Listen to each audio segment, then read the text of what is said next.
بسم الله الرحمن الرحيم الحمد لله رب العالمين والصلاة والسلام على خير خلق رب العالمين سيدنا وعظيمنا وحبيب قلوبنا وشفيع ذنوبنا وطبيب نفوسنا أبي القاسم محمد صلى الله عليه وسلم وعلى أهل بيته الطيبين الطاهرين وأصحابه الغر الميامين. Dear brothers and sisters, Assalamu alaikum wa rahmatullahi wa barakatuh. To episode 3 of Tafakkur Podcast, where we discuss the challenges facing Muslim youth in the West. I'm joined once more by my beloved co-hosts, my dear brother Sheikh Mustafa Akhound, my dear brother Sheikh one day. Maybe. Today we'll call you Dr. Ali Naqi Faizi. Inshallah, one day. Inshallah. How are you brothers doing? Alhamdulillah. Assalamu alaikum to both of you. Assalam wa Assalamu rahmatullah. alaikum to the both of you. Anybody do any shoveling this weekend? How tired are we? Cold. Okay, so I'm that's a not no for tired. you. You Yeah. didn't do any shoveling. Luckily, Me neither. the snow plows came through. Alhamdulillah, you have an My army. son, alhamdulillah. And also a Mashallah. neighbor helped. So, MashaAllah. We're going to give you all the credit, Jawad. alhamdulillah. Inshallah. Welcome, dear viewers. Today we will be discussing our third discussion on the topic of marriage. Last episode we discussed timing, optimal timing around marriage. We discussed that in terms of age. We discussed it in terms of mental, emotional, spiritual, intellectual capacity. And then we also talked about a little bit of material readiness, how much that is important or lack thereof. Today we'll discuss let's say, logistics of marriage, the process of getting married in maybe 3 different phases, inshallah. The process of getting to know somebody, courtship. The process of proposing. Once you know that someone, how do you go about making a formal proposal that is appropriate? And finally, ceremonies. We'll talk about, what's Islamic, what's cultural these days. And if inshallah we have extra time, maybe we'll expound further on what is next after marriage. But first, let's talk about step number 1. We've already talked about intentions, purpose. We've talked about how do you know when you're ready materially and from a temporal standpoint. Now we talk about logistics, getting to know somebody. We're in the West, obviously. We're discussing youth in the West. There's so many different new ways to meeting a significant other today. But first, maybe we could talk about preparing, being ready, staying ready for meeting someone. And maybe in terms of knowledge, maybe in terms of hygiene, health, all these things. Sheikh, can we talk about, from an Islamic perspective, how can one stay ready, prepare and stay ready before we get into how to meet somebody? From an Islamic perspective, how can we stay ready to become responsible spouses, inshallah? Bismillah ar-Rahman ar-Rahim. I think when a lot of the youth, they come to me and they ask me about wanting to find a potential spouse, I tell them first and foremost is dua. It's very important for us to keep in mind that dua, as the hadith says, mukhul ibadah, is the brain of all sort of supplications. So asking Allah subhanahu wa ta'ala for a good spouse is very important. And we should always ask. And we should ask our spouse should be the one who complete our deen, the other half, and also will be able to help us and us helping them to get closer to Allah subhanahu wa ta'ala and satisfying Allah subhanahu wa ta'ala and Ahlulbayt alayhim salam. So very important to keep in mind dua. And as far as one's knowledge, one has to start reading about marriage way before getting married. About wife and husband relationship, about what to look for in the other partner.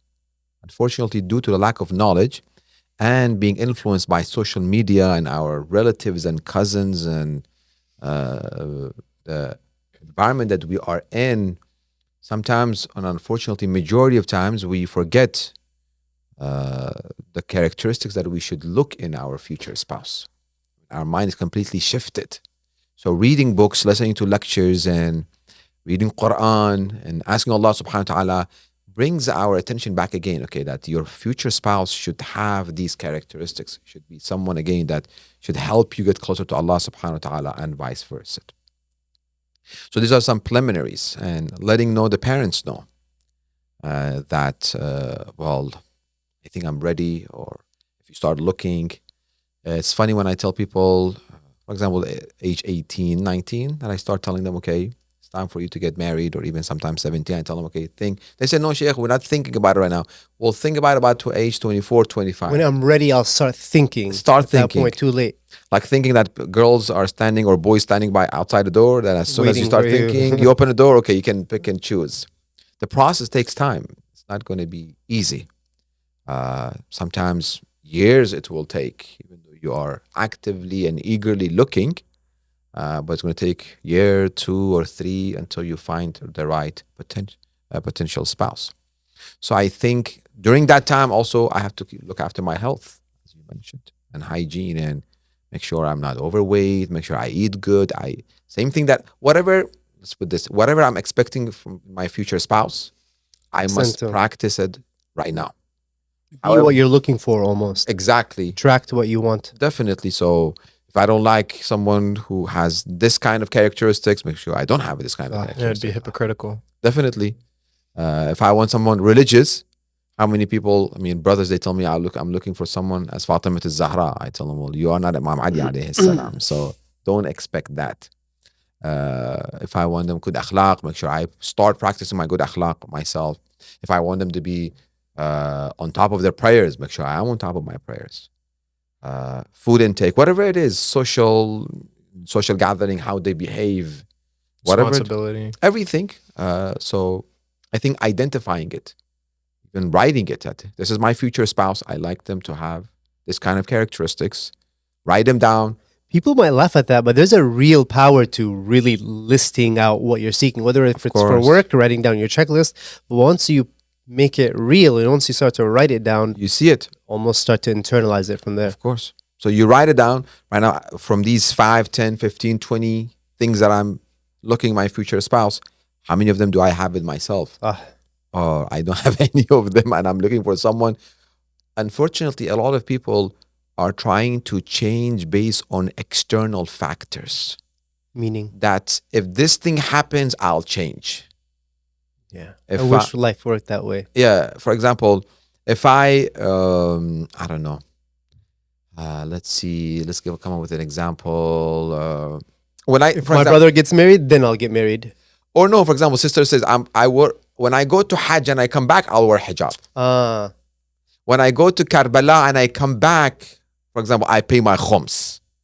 Or Muharram, because of Muharram, I'm going to stop listening to music. So external factors to change their internal And behaviors. being in the West, I feel like that's so prevalent because there's so much more pressure in True. society here. True. School, work, any form of entertainment or even fitness. There's so much pressure to adopt. I think there's like a culture factors. around it too. Like, typically people, when they make these commitments and stuff like that, they wait for like a certain time. Like, for instance, if you have like a personal project, or like, for instance, if you want to lose weight, you'll be like, oh, like New Year's resolution, I'll wait till the new year to start this project or something. Or like, okay, I didn't get it done, it's the weekend, I want to enjoy my weekend, I'll wait for Monday to come. Yes. And I'll start it. So then, like, with that culture here, it just gets embedded into everything then. And then it becomes like, I'll become religious when, I go Hajj or Karbala, Karbala. yeah. Or, What's that equation that goes success is when planning meets opportunity. So if you want success in finding someone, your planning will eventually bring you to an opportunity, and then inshallah you'll be successful. Or the saying that, like, if you fail to prepare, you're preparing to fail. There you go. Yeah. Nice. nice. Nice. Definitely. Ahsantum. So you have to prepare. So I think that checklist and not waiting for good timing like New Year's or first of Ramadan, I'm going to change. No. Or even age, having like a specific age for it. True. Until age 21 Like maybe. if like the good person comes and you're just like, oh, I'm not 22 yet. I was planning on getting married at 22, so because I want to start becoming a better person at age 22. Oh man, you have so much faith that you're going to see tomorrow. That you're going to wake up tomorrow, right? I know.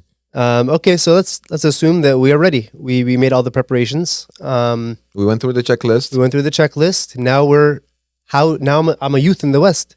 How do I seek? I mean, let's talk about social dating apps. They're very, very popular. Let's be real. Yes. Now there's Islamic dating apps.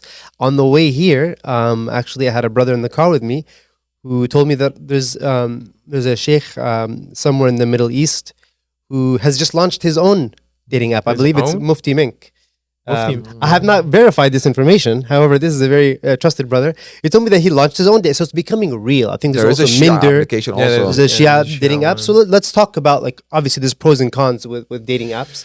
Maybe pivot to you, Ali, as a youth. Do you view these as A good toxic means? virtual platforms, or could they I think- have some? I mean, there's definitely pros and cons. Yeah, but there's definitely pros and let's cons weigh to them out. everything. But I think with the pros is that like you'll definitely be able to find some people who are serious about it because definitely like with these apps, you have like a certain amount of the users that are actually committed to it and are using the app for what it's supposed to be used, and then you have like the other user base of the app that's using it for the completely opposite reasons, or just it's just like something for fun for them, just like how social media is something that they use for fun to like pass time. They just want to meet people, talk to them, no intention of marriage, and just like overall just have fun and waste their time kind of. Yeah. So the pros is that if you use it correctly, I guess it could benefit you hugely, and the cons, I guess, is that they're not as, or there may not be as many like-minded people like you if you use it correctly. And with that, there was another thing. Actually, it completely slipped my mind. Maybe it'll come back. It's okay. I talked with one of the organizers and founders of one of these Shia app. I asked them, okay, what is the starting age that you accept application? They said 25 plus. And they've been doing this for many years. And I told them, what is the success rate? They said, we don't have anything yet. Very, very, very, very low. And I think from hearing from different people who have been on this app, and they have not found any success yet. I'm not saying it doesn't have success. Of course, it's going to have, but the percentage is very, very low, unfortunately. And it's not a good proven concept that I think we should focus and basically direct all of our youth. Okay, this is the application. Everybody that right now poor. I did tell the founder of that application, I told them, well, I think it's because of age. You put it 25. When you get 25 and you get older, you're going to start having higher expectation. You've seen things, you've experienced things. So you start looking for that. And it's like niche based, like it like connects you Very. to people who like you guys have similar interests, preferences, Yes. So it's like you're already limiting your, right?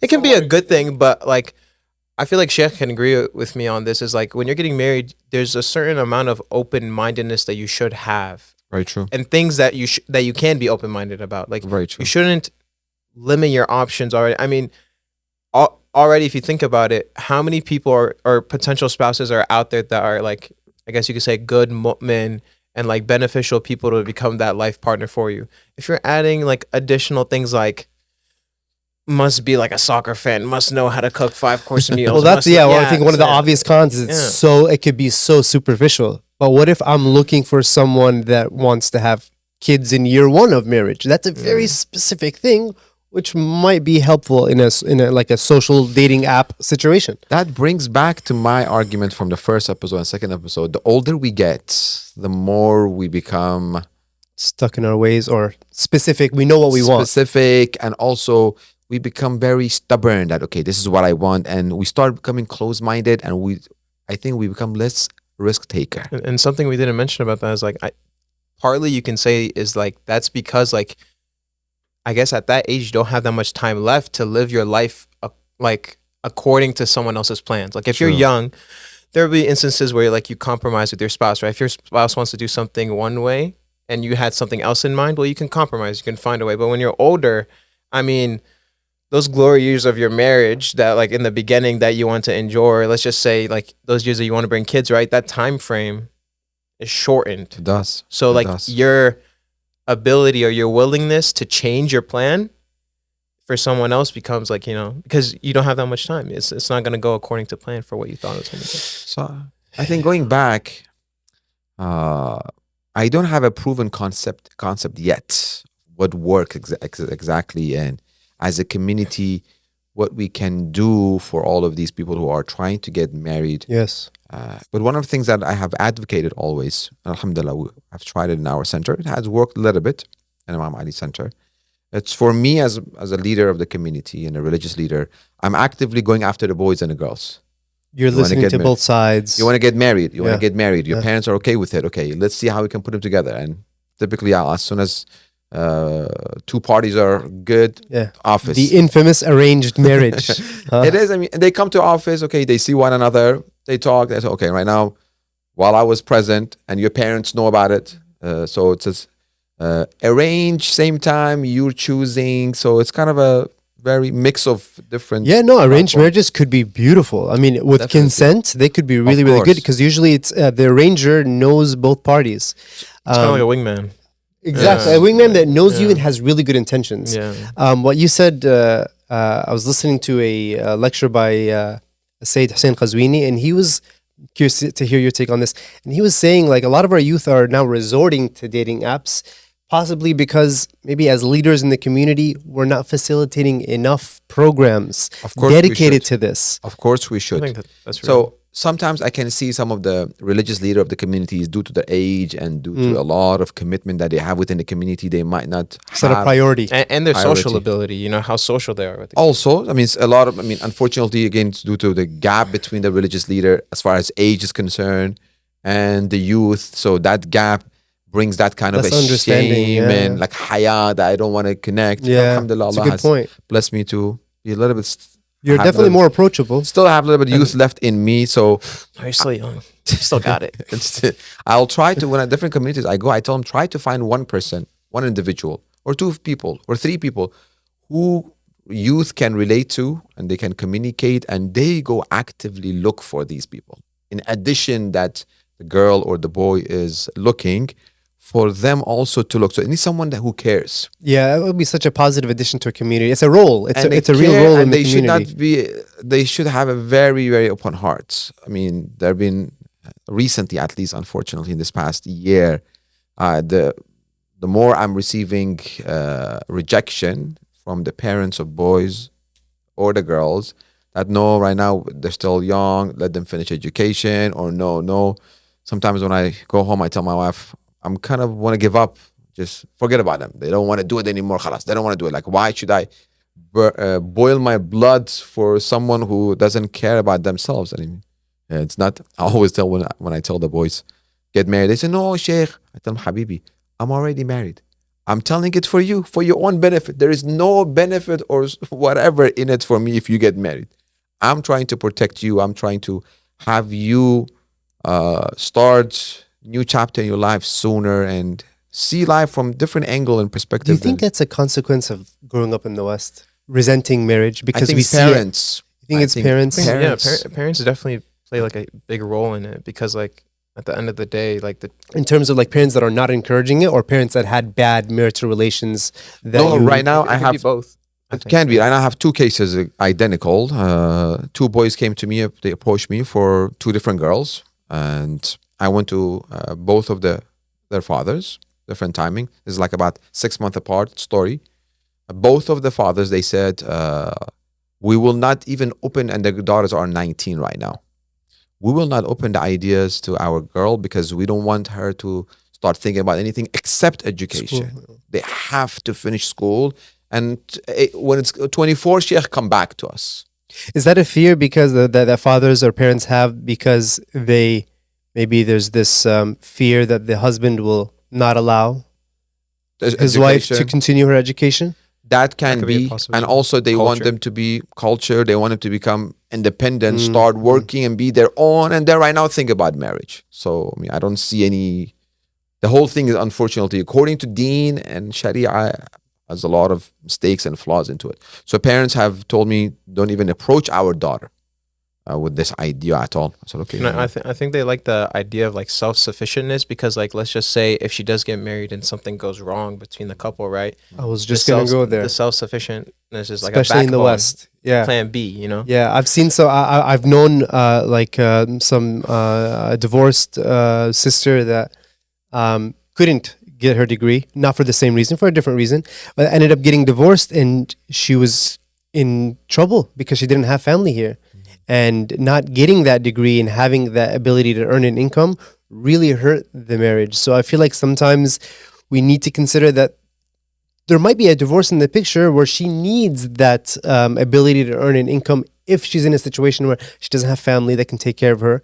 There's no stipend she can get from the local government or even maybe the local mosque So I understand both sides of the story where you don't want to delay it, where there's an opportunity cost of delaying, but you also want to make sure that you're taking care of yourself, because it happens. It happens where divorce will sometimes lead to someone being financially dependent. Of course, this is a reality we're facing. Yeah. But at the same time, also, we can see from another perspective that when a woman is becoming independent, I always have said, there are issues between marital couples, always. Of course. There is no married couples that they say, okay, every day it's like a happy. That would be a problem. There always That'll be a problems. major So, problem. So every day there is some kind of issue. I have seen it, unfortunately, some of the divorces, actually majority of the divorces that I have done, I can see and I've heard it that, okay, the woman says, okay, I make my own money and I'm independent. Why should I Why do I need this dude? Why do I need him? So that independency, when the problem comes to existence, okay, I don't need him anymore. I don't like him anymore. I can provide for myself. Probably married him for the wrong reasons. So from the beginning, I think if we establish the foundation, there's a saying in Farsi, when you're building a wall, if you put the first block right, the ceiling will go to the heaven straight. But if you put them crooked, so if I put it from the beginning crooked, everything else will be crooked, no matter what I will try to do. So if I get into marriage with right intention, and I accept the one who has asked my hand as a girl, I'm singing if I'm a girl, they come to ask my hand, I see their religiosity, and I see their akhlaq and morality and their willingness to provide in whatever they can do. Not, for example, I did have some cases that I talked with a sister. She said, a boy came to me. She said, okay, he said, I'm interested in this girl. It's okay, let me talk with the parents. And I talked with the parents. They said, as soon as I told them salam alaikum, they came to my office. I told them that I know this brother who is religious. I know of him from young age when he was probably 10, 11 years old. Right now he's about 22, 23. And he's very religious. He comes up from good family. He's working. He has good akhlaq. They put all of these aside. They didn't talk anything about, does he have PhD? Mm-hmm. I was really upset. I was really angry. No, they were asking, does he have PhD? At 22, that's what I told him he doesn't. Is he pursuing to go PhD? I told him, well, I don't know. They really love PhDs, though. So I told him, well, ask. I called the father of the son of that boy. I told him, will he get his PhD? The father said, well, right now he's going to work so he can get some experience at work. And then slowly he might go for master's. And then we'll see what's going to happen. Maybe PhD. They said, no, our daughter is going to get her PhD. He must have PhD. If not, interesting. it didn't work through. Okay. It didn't go through. So we see, unfortunately, a lot of sisters right now, they want they want a doctor husband or engineer husband or someone who has a title. Marrying for status, talked about that episode 1. So that's going completely wrong. So from the beginning, the foundation is established on sand. And of course, it's going to be very shaky. Yeah. A question that I had, though, is do you think that by women joining the workforce, that increases the rate? Yes. Possibly of divorce? Yes. The rate That's- of divorce. Yeah. Yes. I think that's really We're controversial. going to need to do a study on that. Yes. But there's another formal channel that I've even seen here for like getting to know each other, which is matchmaking sessions. I've been to a few conferences in the DMV where there was morning matchmaking, evening matchmaking. You didn't participate in my Alhamdulillah, God has blessed me where I didn't need to participate. Alhamdulillah. Ali, have you participated? Do you know what I'm talking about? Yes, And yes. if you do, have I've you heard of some in the participated, or do you area. know someone who has? Yeah, I definitely know people who have. I've Assuming that's a tried, no but for you? I just haven't because of scheduling issues. The Okay. days that it's Yeah, going he's a very on, busy I guy. have something else. What are going on. people? What's the feedback that you're hearing about these matchmaking sessions? Typically, it's good, but sometimes people mention like it could be a tad bit awkward because the scene, I guess you can say it's held in like a large, not that it's bad, but like it's a large public space. Everybody can see you talking to the opposite gender, and it's like, And it goes back to awkward. what you were saying, Sheikh, is if your leader is not, if the generational gap between the person who's organizing and the young people is not close enough, I could see being very rigid and technical and awkward. I did lecture at one of these matchmaking conferences. About 6 At the months beginning ago. of No, the it was session? like before the session starts, you give them a little bit of guidance. No, it was or- 3 days. Okay. They asked me to come, I believe, the second day. They had some activities going on with blue color, lead color paper. You pick and choose, and they had their own mashallah. activities. So it's a 3 Was it day like speed dating? matchmaking conference, not a conference where there's a matchmaking session. No, it was a session within a conference. Oh, okay. So I went there and I talked. You can see all of them. They were 27, 28 plus. Nobody young. Nobody young. They're I don't think they had, because again, the age requirement was 25 plus. why do you think they're doing age requirements? Because I think parents are becoming like, okay, why are you putting 18 plus? I don't want my 18 plus to come into this kind of sessions. And again, same as these two parents that I had, that both of them reject the idea completely from get-go. So the organizers, I can see their point of view that, okay, why should we put 18 if the parents don't allow their kids to come to these sessions? With the ones going on in our area, like I know like definitely like those kind of age groups, like people who are in their like late 20s go. So then like when people are younger, or if there are younger people who are interested in going, they kind of get like, I guess kind of like demoralized, because like the Western culture is like you can marry, like if you're a girl, you can marry someone who's older than you, but not that much older than you, right? Like if you're like an 18-year-old girl, marrying someone who's 27 is kind of a stretch, but that's because of the Western culture. Of course. So when I go to these kind of conferences, I see the devastation and these people being desperate to find someone at end of their 20s, beginning of 30s.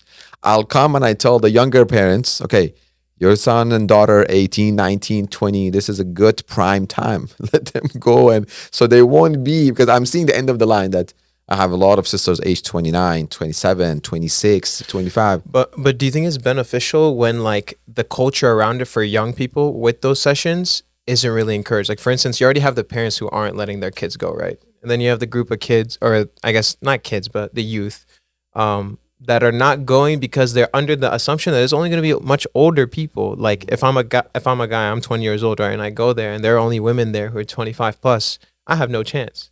True. Yeah, this is maybe like a 1%, but like typically, you know, a woman wants to marry a man who's older. So then, like, what about that instance?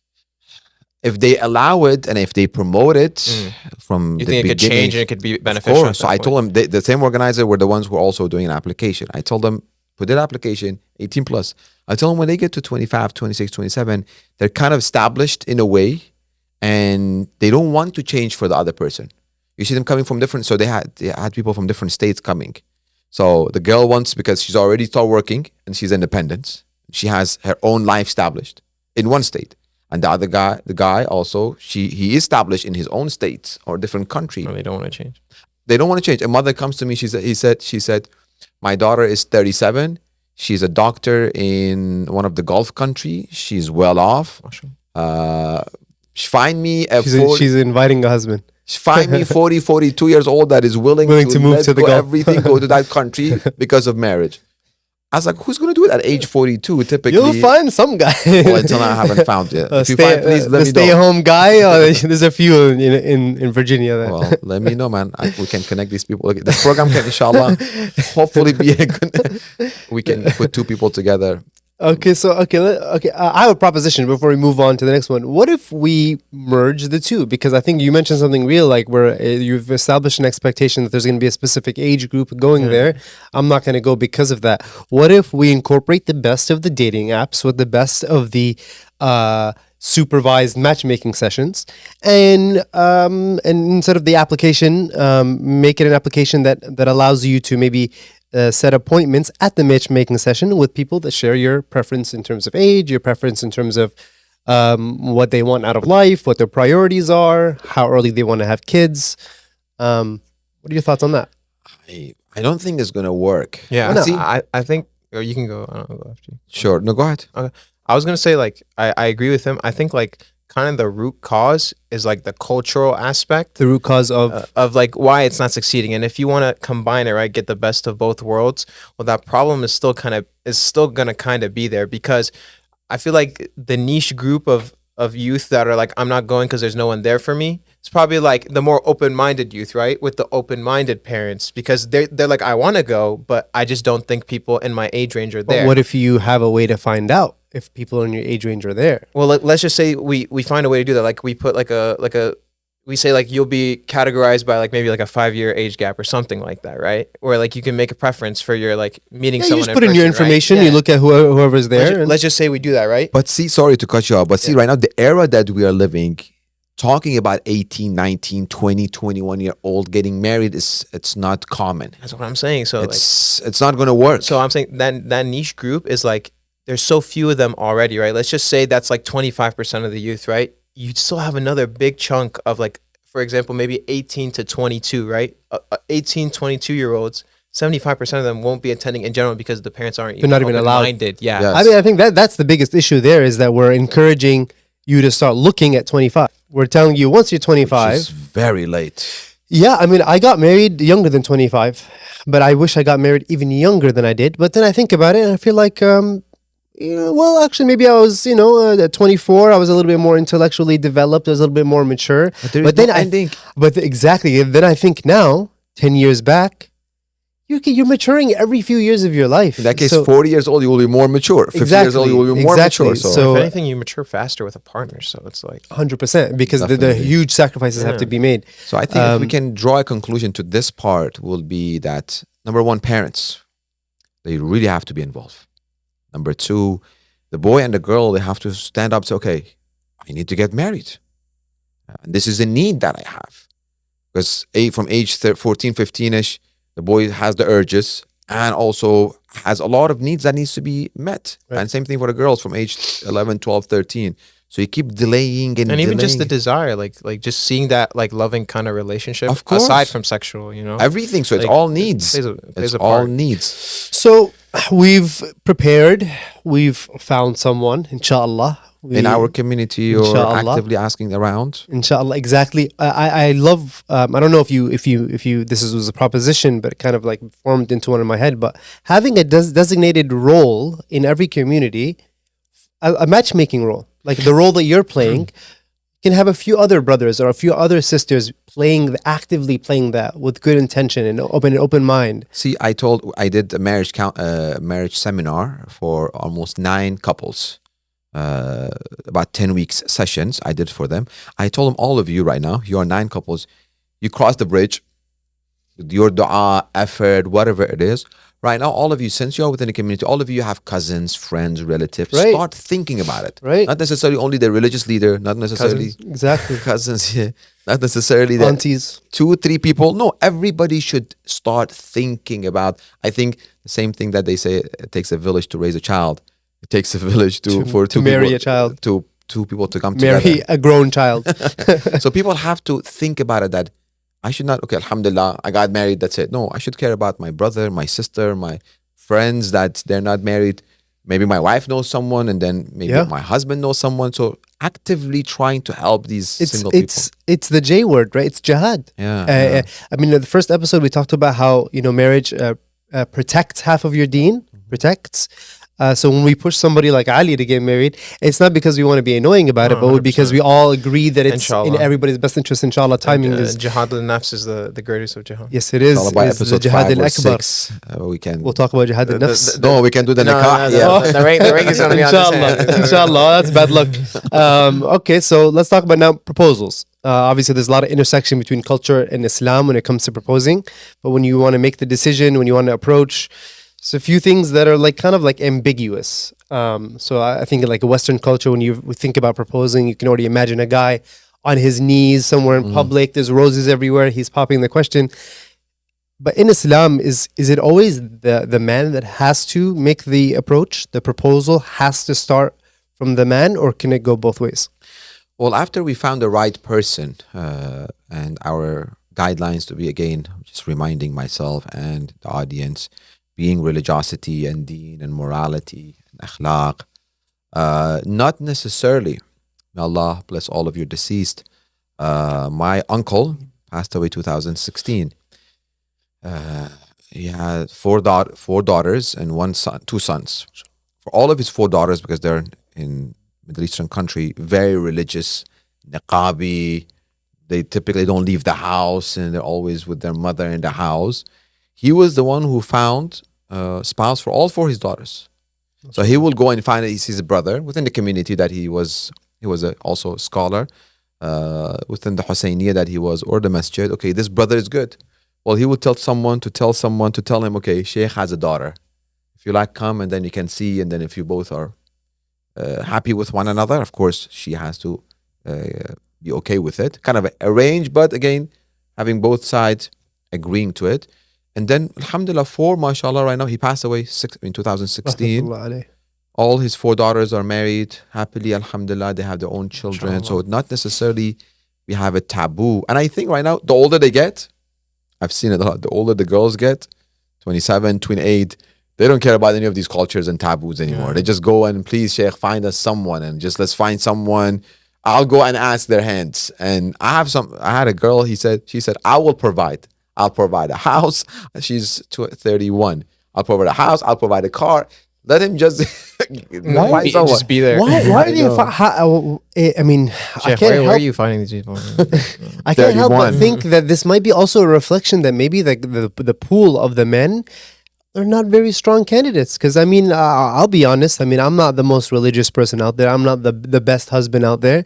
Could it also be that maybe we're not raising good enough, strong Islamic religious men? Of that course. I mean, Men and women both. We're not. I mean, unfortunately, the way it's supposed to be, with all the responsibility, religiosity, and who's responsible for life, who should do what, and the tasks within the life, we're not. We are really mix and matching everything with everything. well, I'm glad we're doing this podcast because that's probably Alhamdulillah. one of the reasons, one of the main focuses is how to. That and like looking in the right places, you know, like if you're not looking in the right place, then you know. I mean, like we talked about, sometimes, Yeah. especially here, it's hard to look in the right place. I think the most organic way could be having someone that has a really good intention, that knows you very well, that knows someone else. So, see, somebody argued with me in Islamic centers that, you know, some Islamic centers you have the sisters completely in different hall than the brothers. So, they're 2 different halls. They were arguing that these people will never be able to meet one another. Then you have some of the centers that they have like this big partition in the middle. Mhm. And then you have some of the centers who have no partition. Brother sitting on this side, sister sitting on this side. This brother was arguing like, why can we just never have a partition and always brothers and sisters to be in one place so they can see one another and they can talk with one another, and this place to be an area where they It's can a safe find space. safe space. Well, the problem is that we have, again, is a whole package. If all the sisters would have come to the center with complete proper hijab, 100% proper hijab that is prescribed by Islam, not the cultural hijab. If they would have come there, and if all the brothers had the right mindset, not doubting, I'm not questioning anybody's intention, but the idealist, then under the supervision of the leaders of the community and some of the elders, that would be good. But if you have sisters who are coming who are not wearing proper hijab, and brothers who might have wrong intention, so parents are bringing their kids to a place that they can feel safe. And here they're not going to feel safe here anymore. Yeah, but wouldn't that also like contribute to the problem if we're saying you can only come if you tick this box? So what if I feel like I can't speak as a lady, but let's just say I am a devout lady. Yeah, my hijab is not perfect. Should that really limit me for an opportunity to get married? No, it should not. But see, if you come to the centers, I mean, to Islamic center, I mean, brothers coming here and everybody's coming here, try to find some kind of spirituality, some kind of connection with Allah subhanahu wa ta'ala. They're not here typically to just mingle and stuff. No, they Or maybe came, they're looking for a spouse. Maybe they don't have I mean, that. it shouldn't be a wrong thing to come here looking for a spouse, right? it should not be, Right. but how many people will look for a spouse and how many will have, like, they will start committing sin? So a center, rather than being a place for people to come finding in a halal way, some people, they have a bad intention. It can be and means it for haram. means for haram. So the organizers on the centers, I can see how they try to, some centers just completely no, 2 different halls. Some, again, in our center, we try to put like half a wall. It's a big responsibility. It's big, so you have to think about all the people that are coming there and to cater to all, not only one need over others. I'm sorry. Did we answer the question about the proposing? Can in the Islamic tradition, is it the man's job to propose, or Typically it is, but it's not required. that's Like, cultural? yeah, It's like- culture. Did Rasulullah propose? No, Lady Khadija told her uncle to go and propose. Mashallah. Okay, right now I brought- So she proposed. She proposed in a way, yeah. She there's used nothing the wrong man with as it, a yeah. wasila to Nothing. make the proposal out Yeah, of nothing wrong with it. respect. Nothing wrong. But like in today's culture, you would say typically like women would want a man to propose, right? It's the natural way. Animal kingdom is the same. I It's mean, the man it's that's okay. making the It's not haram, right. but typically this is the way it's been done. Right. And I don't. What do you guys think is better? Do you guys think there are any pros and cons to a woman? I think if it depends who they approach. If they approach the boy by themselves, it can have a negative connotation. It's like, I'm desperate. Please, can you just get me married? Or, for example, again, get someone else involved, like a religious leader, a little bit some older person that, okay, this girl sees this boy is good for me. I can see he's a good potential spouse for me. Okay, let me find either a religious leader or some of my friends, or let me find another means. I think it's more kind of the etiquette for it. Perfect word. It's Yeah. and then once we arrive there, do we need? Go ahead. Go ahead. Okay. I was just gonna ask. So now we've approached, or we're going to approach. What about parent approval? Where does that fall under the religious obligation, if there is any? Is there a religious obligation for parent approval on both sides? As far as the boy, he doesn't need the parents' approval. By that, we are not promoting that they should go Of course. and completely reject the parents' approval and just being completely disrespectful. No.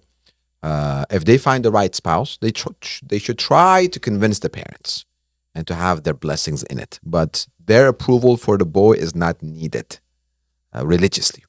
For the girl, if she is not on her own feet, they're not the Rashida. Meaning Rashida is the one who, if she's not making her own decisions.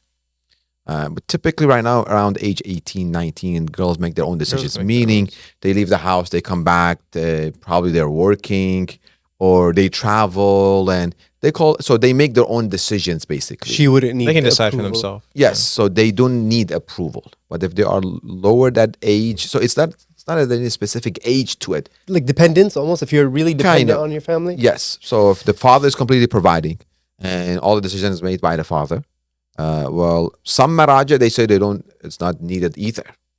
For the girl. Yeah, some maraja do say, but they are rare. But majority they say that maraja The reason why I ask that is because sometimes, and I think we may have discussed this in one of the previous episodes, sometimes you'll have two individuals that are mature and that they find the right things they want in each other, but then like the parents might come in and say, well, he's from this part of the world. That's really common. Or he's Shia, or he's Sunnah, or he's, I don't know, I just don't like the guy. So see, right now, I mean, we have to bring wisdom in the middle, rather than say, okay, I'm gonna go get married with this girl or with this boy, and I don't care about you. Of course. That's not an approach that we are promoting. No, try to find an uncle, a cousin, a relative, a friend, or religious leader to intervene. Try to talk to the parents, try to convince them, try to see other sides. So have some people in your life to basically facilitate and reconcile the issues that this will bring. That's again that matchmaker role we talked about. As far as Sunni Shia, since you brought it Sunni, I have a lot of boys and a lot of girls who do approach me. And they say, well, we have this brother who's a Sunni, has asked my hand, or I know this girl who's Sunni, I want to ask their hand. Religiously, we're allowed. There's nothing wrong. Muslimin, we can do that. I personally, I put a condition. I tell them one condition, I think it's okay. But again, this is me saying it has nothing to do like religiously based theory behind it. I say if they are open-minded, tell them, let's take a 6 month and go find the truth. How? I told them, okay, if you ask someone's hand, she's Sunni, or somebody came and he is Sunni. Let's say we're going to go to 6, 7 different Sunni mosques and we ask what is haqq from the imam. Ask them. And go to 6 different Shia mosques and ask what is the haqq. I love that. If they are open-minded, because you need that open-minded, as you mentioned also earlier. If they're open-minded, I have so much confidence in the path of Ahlulbayt alayhim salam and tashayyu and the teachings of Ahlulbayt alayhim salam. If they're open-minded, they will accept haqq and truth. They will not have that hate toward, no, Shias are like this. Because they might say, well, no, I do have cases. They say, no, everybody can practice whatever they practice. You can be Shia, I can be Sunni, or vice versa. I tell them this is happening right now. As soon as 1 month, 2 months, 3 months happens, problems start rising, you're going to say, oh, no. When you start having kids, oh, he wants to do it Shia way, she wants to do a Sunni way, back and forth. So if they are open-minded, because you're going to have a lot of differences. Absolutely. So you want to have open-mindedness so that we can go over these with open-mindedness. If they're stubborn that, okay, I'm the truth, with me is the truth and no one else, everybody else false, well, you won't be able to live with this person. So it's not about that much of the aqidah that has a problem rather than personality. Yeah, and thinking and That they're close-minded. yeah, facts. What if they're constricted though? Like what if the Sunni partner in this instance, like due to their family, you know, putting that pressure and stuff like that, like they want to be open-minded, but they can't. Like, you know, some people have that fear of like, oh, if I'm very open to this or close with this, my family will like not really accept me, you know. Well, this will have effect down the line every day. So because see right now, not only Sunni and Shia. I had the case that the girl was very religious and the boy was very religious. But the girl's family and sisters and everyone anti-religion.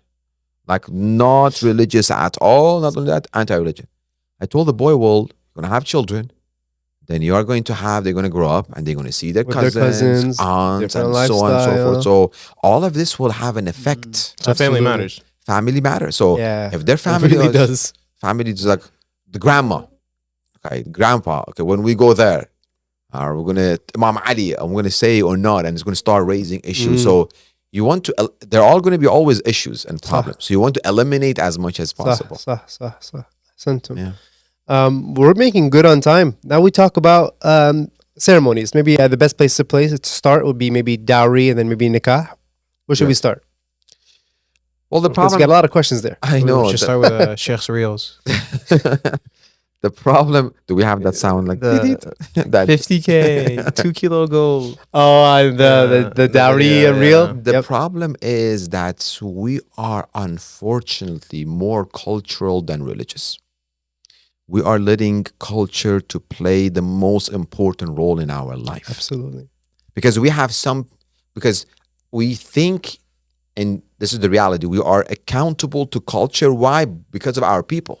Because there are people around of us, Our parents, our family. parents, relatives, they are completely culture based. So if I want to do something religious, which is anti-culture, everybody says, oh, what you're doing, complete the opposite. In our family, it didn't go through. A boy came to me and he said, for me, in order for me to go and ask her hand, not even to do nikah and aqd, I had to take a tray full of cash. I was just gonna say I need a bag full of 100K, and then literally, No, he said that like was the the cash. culture. No, that's I didn't. I told him how much cash. He said, "Don't ask, Sheikh." Honestly, it's heartbreaking. But how can you like? First of all, what is the size of the tray? How much cash should be on this? Should be dollars, 50s, 20s, Big bills? big I'm bills. just gonna put 50 on top. 50 And on he said, I did it. $1 bills. He said, I did it, and I went and I paid this, and I was like, this Doesn't is even not feel right. It does I know. not make me feel good inside right now. But I mean, don't you think it could play like there's some truth to it too? Like they pertain to culture because like I guess they have like that love for their culture. And I'm not saying culture should go over religion, but like for instance, like if culture is like a deal breaker in some instances, or the obeying of culture is like a deal breaker, parents typically say like, oh well, our culture does it like this because like, for instance, this is just how we do it, right? See what I say. Every culture Like has, for instance, if I'm sorry to cut you okay. off, but like I'm Afghan, right? My parents are gonna want me to marry someone who's Afghan because they understand my culture. no, this is different. Okay. This is different completely. To do stuff culturally, it's different than trying to go and marry within your own culture. Nothing wrong with it. I don't think Islam is with it or against it. I'm not sure. None of you should quote me on that. That is it okay if I go out of my culture, like Afghani with Irani or Afghani with Pakistani or Imams Afghani did with it. Iraqi?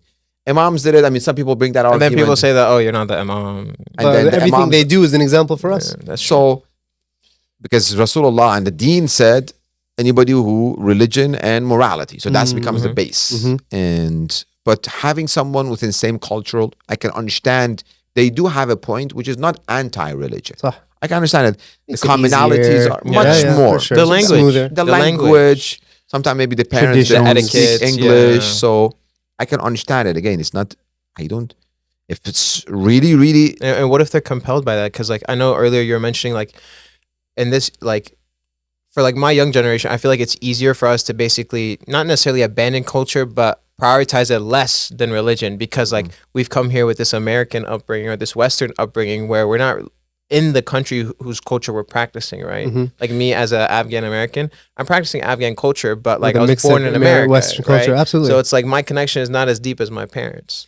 I think it should not be a deal breaker What? It shouldn't be a deal breaker. to marry out of the culture. Yes. It should not. I don't think. Which it should unfortunately it is. Of course. Unfortunately, Yeah. it I is. mean, again, the matchmaker role. I'm gonna keep plugging Yeah. that And away. then I think it's a good idea. It goes into again the conversation we were having about like the parents, their approval. True. Like parents' approval, and I think you can agree with the Sheikh, is like it definitely plays a part when, or it's at its best when it's in alignment with religion. True. I feel like the time it becomes problematic where you need that external help and stuff like that is when they're going against it. Like for their approval, like if they don't want you to get married, like they're hard set on don't get married young. That's when you maybe want to look for that help outside like that religious leader or someone to maybe talk to your parents, maybe try to convince them. I have a suggestion for all the youth that will be listening to our podcast. Whatever idea that you want to introduce to your family, which is kind of anti-culture, play a diplomatic role with it. Slowly introduce it. Like throw something in the conversation. So I should come home with like, I don't know, some falafel and Something I already know what region wearing you're the looking kasha. So no, the conversation should begin. Like for example, I have a friend of mine who is Afghani. He's trying to do something to marry an Iraqi, for example, or Pakistan. What do you think this thing happened? Of course, something has happened. Maybe like you don't test know. the waters. Test the water slowly. Next week or two, come talk about maybe bring some ayah of Quran that we're all one nation stuff. Hold on to the rope of Allah. Bro, so slowly prepare them, because I mean they've been brought up with that idea for Exactly. 40, 50, give or take conditioning. years. So right now you want them to completely change. It's not going to be easy changing that. That and also a trend, at least when I've talked about it with my parents, is that I feel like for them there's a fear that they feel like if you marry outside your culture, the risk of divorce is increased. Yeah. Because If you marry outside, outside it's the culture. decreased. or Increased. Increased. Increased. It makes Increased. sense. It makes sense. Yeah, so they have that fear, right? See, But then if- a lot of the examples they bring me is like when I'm looking at these people and I'm like, if they implemented Islam Religion, the way yeah. Allah Exactly, of Ahlulbayt course. wanted Yes. it to be implemented True. within this marriage, True. this wouldn't necessarily be the case. course. I have to give him amana Of for course, that. there you go. Ali Naqi, Sheikh. So you said the beginning, Sheikh. So I think it's getting closer. Subhanallah, we're manifesting it. Because it definitely plays a part. 100%. Just coming back to the topic of dowry. Right. I feel like as soon as we went brought on it a up, tangent, yeah. we almost assumed what was going to be discussed with dowry, but I think it needs to be discussed. So dowry, according to Rasulullah sallallahu alaihi wasallam, many narrations that we have from the lives of Ahlulbayt alayhim salam, that one of the famous hadith, that also the one that I made the reels, Rasulullah said, "Khayru nisa ummati," the best of the women of my ummah are those who have the lowest dowry. And we see many other hadith from other Ahlulbayt alayhim salam. What's the purpose of the dowry? Dowry, if we see it as a money exchange for something that I'm buying, that's not what Islam means. Of course. Islam means, well, right now you're coming Pretty and you're dehumanizing taking. too. Of course, you are bringing a gift. Mm. So if we see as dowry to be gift giving and gift receiving, there is no more negotiation. The person giving should be generous to the best of his ability. And the person receiving it should be appreciating it no matter what it is. Sent him the gift. That's a big difference maker right there. Something I think that plays a role in it though is that like back in the day, dowry definitely had a role to play when it came, like for instance, if you became a widow, if your husband died, that money that was allotted to you, I mean, it could serve as a form of financial support, right? Do you think that in today's instance, what about women who aren't looking to join the workforce, right? But they see dowry as that plan B. Like I mentioned before, the occupation for a woman is considered their plan B if something happens with the marriage, right? For some. Financial support for some, not for all. Right. But what if there are women But like you sorry, said- so if it's for some, should we come and generalize this for everyone? No, it shouldn't be. So if it's a case by case and the minority is like that, we cannot take the rule of this minority and apply it to the majority of the cases. So But it was just what I was trying to get to was that it's like what if she does see the dowry like that? Like she sees it as a means of A financial lot support. of money Yeah. to So- sustain an income. That'll be how much that dowry should be? Like right now, for example, if it goes to divorce, first of all, I mean, dowry, as far as dowry is concerned, as soon as the aqd is done, the dowry, she can ask for it. As soon as they done the So aqd, dowry comes after nikah. after the nikah is done, Is she responsible for her duty or his or her duties until that is given or no? no, right now she can ask for it. Okay. If there is a sexual relationship right after, then he has to pay full amount. What's full amount? For example, if Oh, it was, what they agreed on. what they agree. For Yeah. example, $1,000. Yeah. So if there was a sexual relationship complete, then he has to give 1,000. But if after, for example, they did nikah and then he left, for example, for whatever reason, and then after 1 week they had no relationship at all, and something happened that they had to divorce, he must pay half of it, not complete Okay, good. $1,000. Good. Because if he takes the full 1,000 back, I was going to say that seems like an exchange of services. Yes. But alhamdulillah, So, no. that's not So that it's case. half of that. So see, if we go with that mindset that this is a backbone of mine, if I get divorced, in that case, I have not chosen the right person from the beginning. Excellent. Yep. If I find someone whose religiosity and whose morality is, as I can see, good, I did my research. There's something that I wish we would have talked about earlier, how to get to know this person. Like we have to do some research about his friends, her friends. I went to a state, somebody asked me, okay, we sat in a gathering, he started asking me religious questions. And the religious questions was very good religious questions, like, I mean, deep ones. And then he told me, Sheikh, I want to get married. He was about 32-ish. Dentist, alhamdulillah, okay. I saw him, he looked religious, he talked religious, he walked religious. I thought he's You're meeting religious. a lot of these medical professionals that need to get married. Don't let me start. It takes a lot of hours to be a medical professional. Definitely. So So I came home from that state. I called a brother. I told him, okay, he has a 25-year-old nurse, and this is the case. He said, okay, that's good. He got happy when he found out this is a dentist, unfortunately. And he makes good money, basically. That's typically a father's look when if a boy comes and asks the hand of the daughter, makes good money, good living. So inshallah, their usually the girl. first thing you look It at. has to be on the same level. No, my girl That's what will be they- my Taken care girl will of. be Taking taken care. yeah. Then 2-3 days later, he sent me pictures of his Facebook with Oh, he girls, found out. and I was like, I went through the Facebook. I mean, I'm being so We didn't do any due naive. diligence in the beginning. Yeah, that was a very big lesson for me. Me naive, just trust people. I mean, I don't double think people when I see. I don't try to dig in to find out their intention. So going through their social media, see who they befriend, what they do. So these are the stuff that we have to keep in mind when Ask we are around in trying. the community. Ask around the community, ask around the sheikhs, and so on and so forth, the religious leader. So when we come back, if I find that right person who matches everything, I submit to the command of Allah. I did my due diligence. Allah, you make it work. Mm. Rather than by me asking money, which is against the teachings of Rasulullah. Because I see Allah, I don't think you can make things work, Mm. but money can make things work. Mm. So I trust money more than Allah subhanahu wa It becomes ta'ala. about more money than gift. Of course, More about Some people I've heard mentioned bring up the argument of like death if their spouse passes away, but like because I don't know this, are women entitled to They do get inheritance from their Yeah, husbands? Of course, Okay, of yeah, course so- they do. Is there a process for I mean, this question after you've framed it as dowry being a gift, it seems like that gift answers this question. But if I am looking to offer a dowry, I don't want to give something too high. I don't want to give something too low. They didn't give me a number. Is there a process for calculating? No, I think it's case by case. It's I again should give as much as I can. to my best of ability, me being generous, and also see, it's not only about me. Okay, I'm a millionaire. I can give $500,000, for example, dowry. But I have to see as a whole community what standard I am placing. Mm. The person that I'm marrying are So just because you can doesn't mean you should. Yeah, of course not. So again, I can, then there's someone else who doesn't make the end meet. And he can only, for example, pay $10,000 dowry, for example. And the girl will say, well, see, my cousin, she got 500,000. Then me, I got 10,000, man. No, that happens. This a is lot. not a lucky marriage happening. That, but I think like a person who has that kind of expectation, like, just isn't a good person in general, right? So from Comparing your of self course, worth as if a we see woman the to whole someone else, package, you know? so the more we're asking, again, I'm giving you you are submitting to this and he's submitting to this marriage together, that you have to work it together.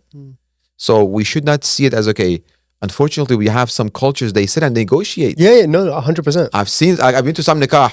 I said the dowry, the father of the girl says something, and then the father boy said, no, how about you add Sometimes something in front of the guests. I know. I've seen that happen. There are even like wedding like cultural practices that like involve money and like that extravagant aspect of like expenditure and all that kind of stuff. That's a Yes. perfect Honor my daughter. perfect segue to the last portion of our discussion. Before we get that, we didn't discuss nikah itself, but just for the purposes of being technical, I mean, let's call nikah as like the Islamic form of engagement, Nikah or aqd is that when that ceremony is read. and you sign a piece of paper that says I'm It giving my daughter It doesn't away. have to or- be a it signature, doesn't right? have you don't any have to of this. sign anything. It's No. verbal. Verbal. I mean, Okay. you have if she is not Rashida, still she's dependent on her father. She takes her father's permission, and then they can do the nikah themselves. But typically, They don't need someone to I recite need a that. sheikh. Okay. Let's do, please invite. I'd like to come. And so they don't need a sheikh. Anybody who can pronounce good Arabic, and it's very small sentences. It's nothing. The girl initiates it, or the boy initiates it, or one of the fathers can initiate. So It could be done on the phone too, right? it can be done over the phone. It can be over Zoom. I had one wedding done. The girl was in South Korea and the boy was in Florida. Mashallah. So on Zoom, I did their nikah and that's it. Did So you ever do like a COVID nikah like over Zoom? I did 3 COVID nikah, yes, very on nice. Zoom when I was in Najaf. Yes. Very nice. Do you usually recommend like a specific time period for the timeline of nikah?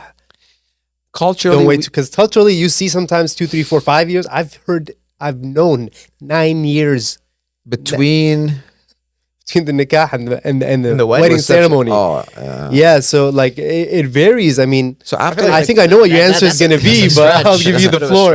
I think after the nikah is done, it will be What's good next? between 3 to maximum 6 months. What's that gap supposed to be? Is that like a getting to know each other? A little period? bit more. I think more than 6 months is going to be you stretching it, because see, they're not living together. Right. The issues that will come. I just had a case right now. I was 2 days ago. Her father said the nikah is done, and then she messages, and then he replies maybe 2 days later. Oh, he doesn't like me anymore. Maybe something is happening. So creates since there are doubt. none, so Right. that uncertainty will still I agree. be there. 3 months again for example, he's about to finish something or she's about to finish something, or for them to, it's this 3 to 6 months for them to find a place, find the means for getting the reception done, get a house, buy furniture. So this 6 months should be preparation. So ultimately preparing yourself just for like the wedding, just being wed from that point on. And Yeah. also for parents to be slowly like seeing their girl go, seeing That's really nice. that boy That's go, very nice. and then That's for very healthy. them to not nikah together. No, right now a little bit they go out, they come back in here slowly Transition. for transition. Has to it happen. always been this way, or like has it always been nikah time period and then official marriage? culturally? Back yes, home, was it like that? I don't know. culturally it is. I think What's back home? I mean, like for my parents, it was like that. There was a gap. Afghanistan. But yeah, but I just wanted to know is like, has it always been like that? Like back in like during the Prophet's time, wasn't it just like nikah and then Nikah and walima, like when we know from Walima. Fatima al-Zahra is nikah and walima, that you feed people, which is mustahab, is good, not necessarily wajib. But again, 3 to 6 months is relative. Again, some stuff maybe he's trying to find a job, he just found a job. well, what if it takes longer though? Like what if This is ideal. Ideal. Maybe 7 months, 8 months, 2 months, 4 months. So within this gap, it shouldn't be what long. if it was 1 year, 2 year? Because Because what if I mean, the longer I think the yeah. longer, the more chances of something in the arising. middle. Yeah. Exactly. Right. Exactly. Because we've already talked about intentions. We've talked about like the philosophy. Talked about doing it the right way, looking for the right things, preparing the right way. I think this kind also will How be much a more time do you test. need? I think this will be also a test Or a within this pilot 3 and 6 episode. months. Yeah, so they will be more together. Right now, they are mahram together right. because we don't have friendship before nikah. Like we have to get to know one another before nikah, because that every time that they get together, haram can be in the middle. Shaitan's the third man? Shaitan is the third man or Just woman, chilling. maybe. So Why you- shaitan has to be a man? Why can't it be shaitan woman? It could be a woman. Yes, okay. Fire I'm is just kidding. genderless. You mentioned walima, Trying to get me canceled. and that pivots me like from a Islamic philosophy. From what I understood, is like the wedding, aka walima, is supposed to be like a celebration of doing something so important in the eyes of Allah.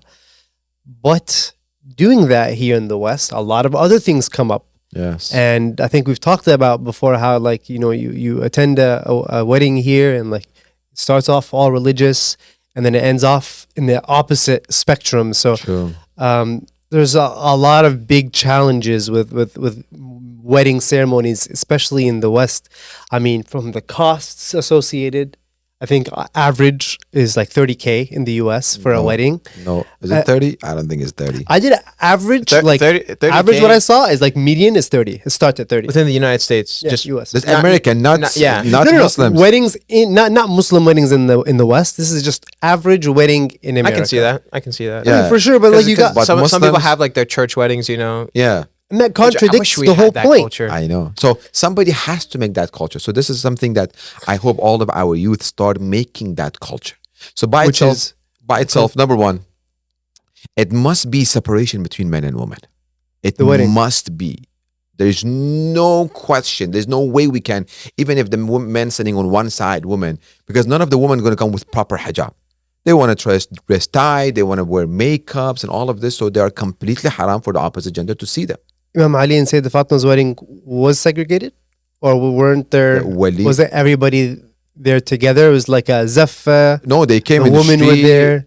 They came. Obviously, everybody's observing proper hijab. proper etiquette, proper hijab, But we proper don't behavior. see in here. I mean, everybody's together, men and women, same table. Then the floor dance, And then the music unfortunately. comes and the music. dancing comes. So if we want to think Islamically, first it has to be men and women completely separate. Men different hall, women different. What if like people are sitting on a family basis? Family base is still non-mahram. Yeah, My yeah. cousin to me is my non-mahram. I had No, a I mean wedding. immediate family. If Like, all mahram sitting together, but again, you are all mahram sitting together right now. The other table, they're not mahram. Yeah, my wedding was completely immediate family, and we did it completely segregated because how else are you going to do a ceremony in the West? How else? How else are you going to have a halal wedding? And for me as the groom, and for my wife as well, we felt this huge responsibility. Like, we don't want this wedding to be like a hall of haram because it's inevitable. Same thing when here. you put these recipes together. Of course. Haram is going to happen. People no wanna matter how come, big look or small. good. And that's you the know. first night, like you starting your life with haram. It's the foundation. Like, what's the So saying? What's and- the saying in Persian? the brick. You break In if Farsi? you build خشت Yeah, you're trying to say it in English. خشت أول. خشت اول گر نهد معمار کج تا ثریا می رود دیوار کج. Translation, please. خشت mean the first brick, if you put it crooked, Yeah. the wall will go to this heaven crooked. So because the first one was crooked. Get the first step right. So, and it shouldn't be like, if we said simplicity, it Sah. makes it easy for everyone else. Sah. We did it in my parents' house, the basement. No decoration. It was there. I invited some of my friends, maybe 25, 30 people, all men. They came to my dad's house. I wore the suit and tie back in the days, probably 150 years ago. I'm just kidding. 2023 was my wedding. December 2023. Sorry, 20. I was about to say, I was like, there's no way. 2003. December 23, 2003. Oh, mashallah, 20 years married. Congratulations. So thank you. And then the women were in somebody else's house, all women there. So when I got there, my father came and her father came. All the women wore hijab. Before there, they were all without hijab and clapping, Having a good time. having good time, Yeah. looking nice for Yeah. them. So why not? This is Yeah. let them enjoy it. Yeah. When I came by the door, we stopped. Everybody, ya Allah, ya Allah, ya Allah. Same. Everybody wore abaya. Everybody. Then I entered. My father entered. And my mom is wearing abaya. Everybody's wearing abaya. All the women quiet. was it like just traditional black ones, or was it just like stylish? No, abaya, black one, Oh, complete. straight black. That's the That's the way. Or some like even covering their face Black- too. Black- Black just on holding- black on black. Yeah, yeah. They're just Black. holding like this. Only the eyes is out. Oh, okay. Because everything, I mean, the makeup, the Yeah. opposite gender. I was cannot see. assuming, yeah. So and then my father stood next to me, and then her father stood next to her, and then they put our hands together. Then I had a Nissan Altima. Well, we got I love how the into Altima it. just made it in. I know. We got out, and then we left. We went to our house. That's it. There you go. The whole thing didn't cost me $5,000. And you know what you did?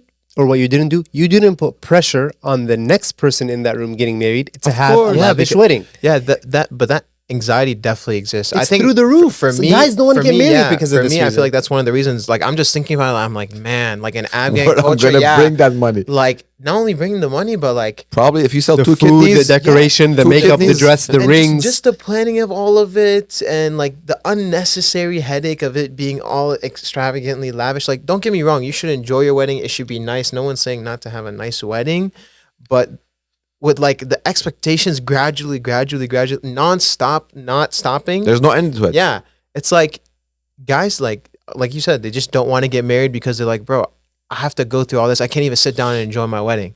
I have to think about like, oh, is my wife enjoying it? Oh my God, I broke this the did- bank yeah, just to get in the yeah, door. This didn't go the right way where I wanted it, or this isn't up to her expectation, or this isn't up to her family's expectation, or this isn't up to my family's expectation. Like, it's taking the fun out the wedding. And we did, alhamdulillah, we had 3 weddings in our center. Here. In here, Yeah. upstairs, yes. Where people came, they put up, we tell them no music. Did you charge them? Venue? Can you believe it or not? Venue rental? $1,000 for a hall. $1,000. Oh, Allah, humble. That's very. I mean, in our area, I mean, you'll pay They put maybe $50. not even the catering. That's like a quarter $50 of to the catering. $100 per Catering person. is around 20,000. So That's they put just the Oh, whole. what are you eating, bro? I need to. Oh. I need to figure out what he's eating. No, you've been married for a long time ago. So Maybe I forgot the zeros. they put a divider in the middle. Yeah. Sisters on one side, brothers on one side. They brought a poet, started poetry, read poetry about Ahlulbayt, clapping happened. Sunnah, yeah. And then the bride was sitting on the woman's side. And then brothers were all sitting together. No music, clapping, fun. They gave food. The groom went on the other side. Ya Allah, Ya Allah, everybody wore hijab. And then they cut the cake. And then khalas, they left. What else? I mean, Try asking the average person not to have music at their wedding. I know. I mean, it's such a black and white issue. And they say, Sheikh, it's only one night. Yeah, I I mean, remember haram is still haram. 1 minute is Yeah. haram. when I was reading about the zaffa of Sayyidah Zahra to I think the house of Imam Ali, Rasul Muhammad sallallahu alaihi wa alihi, he instructed the woman to like do this orchestra of chanting Allah's names in a beautiful way. Yes. And then he told them, but do not say anything, say these things, but do not say anything that will make Allah displeased. True. Does it get more black and white there? I mean, even if you're having a segregated wedding, Yeah. and you have like a bunch of dudes dancing to like hip hop music, It's haram. it doesn't even make sense. It's haram. Men's majority, 99% of maraja, if not 100%, they say it, dance of men for men, women for women, it's completely haram. The only dance that is permissible, wife for husband, husband for wife. That's it. Question. No question. What are they dancing to in that instance? Just something I wanted to know. That's a 'Cause really I've good heard question, that. is Yeah. because What most are of the they music dancing to? today is even haram to listen to, so you can't even dance to it. So what are they dancing? Well, Are they just like No, alhamdulillah, recently we do have a lot of these poetries that are made that they don't have any musical instrument in it. There are vocals and clapping, and it's about Ahlulbayt alayhim salam. Play that. There's a lot of them, alhamdulillah. Recently, in this past 20 years, we do have good amount of poetries about Ahlulbayt Rasulullah that doesn't have musical instrument. But again, it's vocals, ups and downs, has rhythm, it has clapping into it. Play those. And that's a perfect segue to dance our way out of this episode. Please no dance. But before we do that, I just want to share a story that I heard about. You guys might have heard about it. It was like a few years ago, this Turkish couple was getting married in Turkey.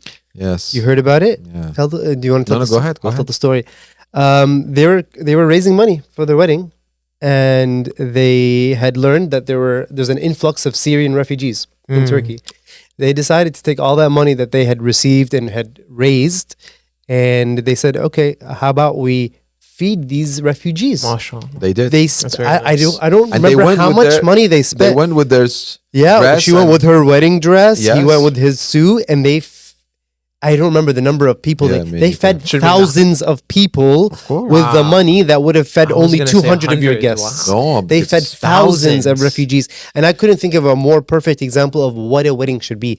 A wedding is ibadah. Yes. And inshallah for them, that they're still healthy, Inshallah. happy, Inshallah. many kids. Inshallah. Inshallah. Inshallah. For you and I both in the future. I mean, I feel like too. we definitely Inshallah. need like more of that, those kind of like I guess in Farsi we say like rawaj, but like rituals and Like a culture. trend. Yeah, those trends. So see, it takes one couple at a time to make a trend. 1, 2, 3, 4. Slowly becomes a trend. Because sadly, So- the trends now, it's so Yeah, bad, it's yeah. ridiculous.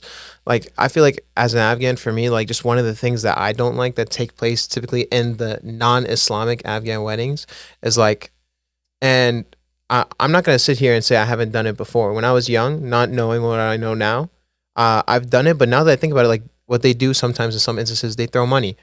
Yeah. And they throw money on the bride and the groom. And I know in some other cultures they may do this. They may, like, It's all in different in yeah. Iran. And it's while they're Israf. dancing, and like that's something to me that just, like, I was just sitting one time and I was just looking at it and I was like, wow, we are so It's the privileged. Ultimate irony Yeah, of it's being a it's Muslim. it's so like we call ourselves Muslims, but at the end of the day, like, there are people out there who don't have the money to eat, Yes. to sleep in a warm home, that don't have money to put clothes on their or backs, eat warm food. and we're just here.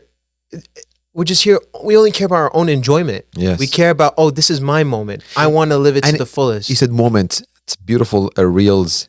I don't know if I made it or I'm going to make. Imam said how many times we have small enjoyment which bring a very, very long regret. I read that the other day. It was Yes. beautiful by Imam Ali. You enjoy it for like one night, couple of hours. Financially, you're broke, you're under debt. You started your life with debt. Haram and it's musiqa and all of these things. You lose the One blessings night. of Allah. Yeah. May Allah continue to strengthen our faith, inshallah, and Allah, bring Ameen. beautiful unions in our community Inshallah, Allah, and Ameen. beyond, inshallah. Allah, I Ameen. believe our next episode will be covering Q&A. We'll get questions from our audience, from our local brothers and sisters at the community, and inshallah we'll wrap that up as our final episode on marriage, and then we'll move on to more interesting topics. So please drop your comments below. Any questions you want the Sheikh to answer, inshallah, we'll address those next week.